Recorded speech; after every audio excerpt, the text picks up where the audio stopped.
मालवांचल के 3 दिवसीय दौरे पर पहुंचे केंद्रीय उड्डयन मंत्री ज्योतिरादित्य सिंधिया अपनी जन आशीर्वाद यात्रा के पहले मीडिया से रूबरू हुए। इस दौरान मीडिया से चर्चा में सिंधिया ने कहा कि इंदौर शहर और मालवांचल से मेरा पुराना नाता है। मैं अपने आप को सौभाग्यशाली समझता हूं कि मुझे इस ऐतिहासिक नगरी में नमन करने का मौका मिला है।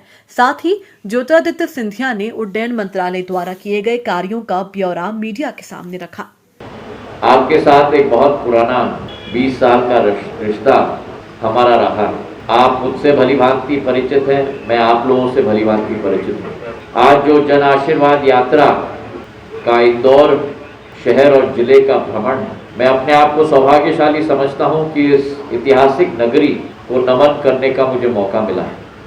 करोड़ रुपए के कार्य प्रगति पर है। नया टर्मिनल भवन 10,000 वर्ग मीटर का बन रहा है, नया एटीसी बन रहा है, नया फायर स्टेशन बन रहा है और रनवे लेंथ हम 2000 मीटर से बढ़ाकर 2750 मीटर कर रहे हैं ताकि वहां भी ATR से बड़े प्लेन लैंड कर पाए।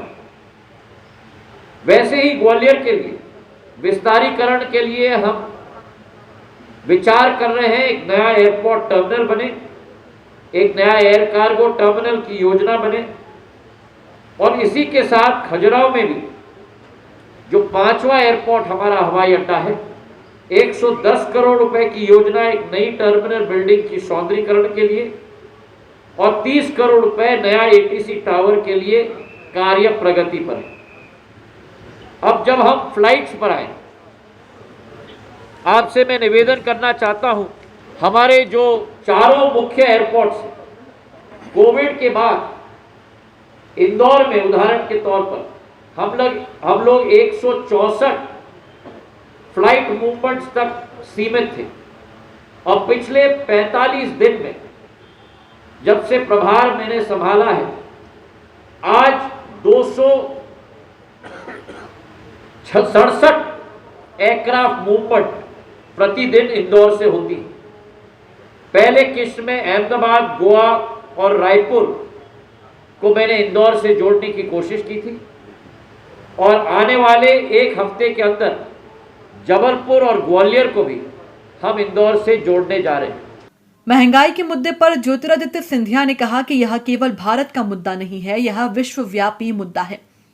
पूरा विश्व आर्थिक संकट के दौर से गुजर रहा है। हमें महंगाई और आर्थिक प्रगति के बीच में संयम बनाना होगा।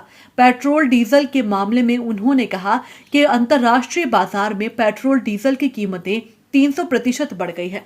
इसीलिए पेट्रोल डीजल और खाद्य तेलों की कीमत लगातार बढ़ रही है। वहीं सिंधिया ने यह भी साफ किया है कि प्रदेश का अगला विधानसभा चुनाव मुख्यमंत्री शिवराज सिंह चौहान के नेतृत्व में ही लड़ा जाएगा। जो महंगाई का मुद्दा है, कोरोना के वातावरण में ये भारत व्यापक मुद्दा नहीं, ये विश्व व्यापक मुद्दा है। कोरोना के वातावरण में डिमांड घटी है विश्व भर में, आय घटी है विश्व भर में और विश्व भर में आर्थिक क्षेत्र में श्रिंकेज हुआ है। उसी के आधार पर महंगाई अपना सिर उठा रहा है पूरे विश्व में और उसी का प्रभाव भारत में भी हमें देखने को मिला है। अब अर्थशास्त्र का विद्यार्थी होने के नाते सदैव एक टेंशन रहती है और एक बैलेंस, संयोग और एक संयम बनाना पड़ता है महंगाई के बीच में और आर्थिक प्रगति के बीच। एक के बिना दूसरा नहीं हो पाता और जो महंगाई का मुद्दा उठाया गया है, यह भी मैं समझाना चाहता हूं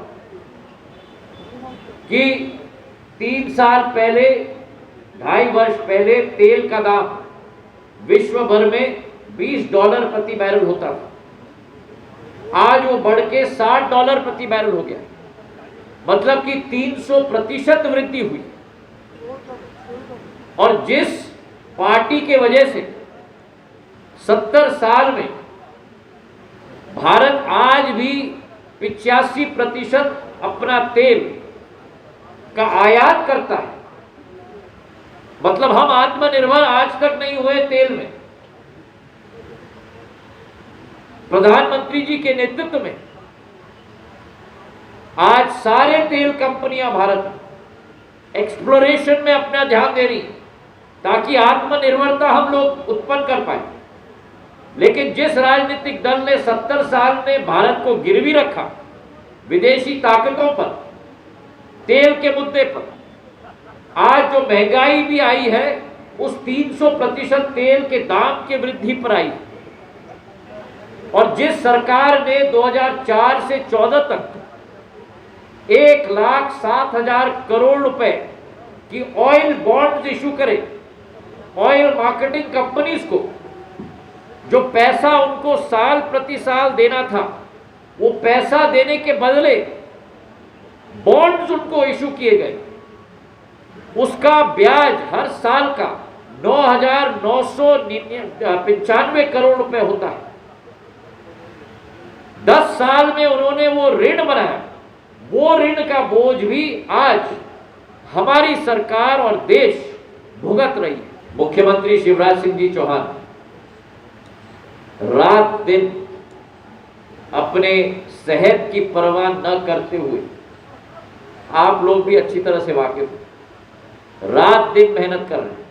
कोरोना काल में, इस बाढ़ के वातावरण में जो ग्वालियर चंबल संभाग इसकी पूरी चपेट में आया है, रात दिन मेहनत कर रहे हैं, सरकार का नेतृत्व कर रहे हैं। और जहां तक 2023 की बात है, मुख्यमंत्री शिवराज सिंह चौहान जी हैं, उनके नेतृत्व में आपके सामने बैठे हुए एक एक कार्यकर्ता, हम सब मध्य प्रदेश में कार्य कर रहे हैं। और मुझे विश्वास है कि नई विकास और प्रगति की ऊंचाइयां इस सरकार के तहत मध्य प्रदेश छू पाएगा।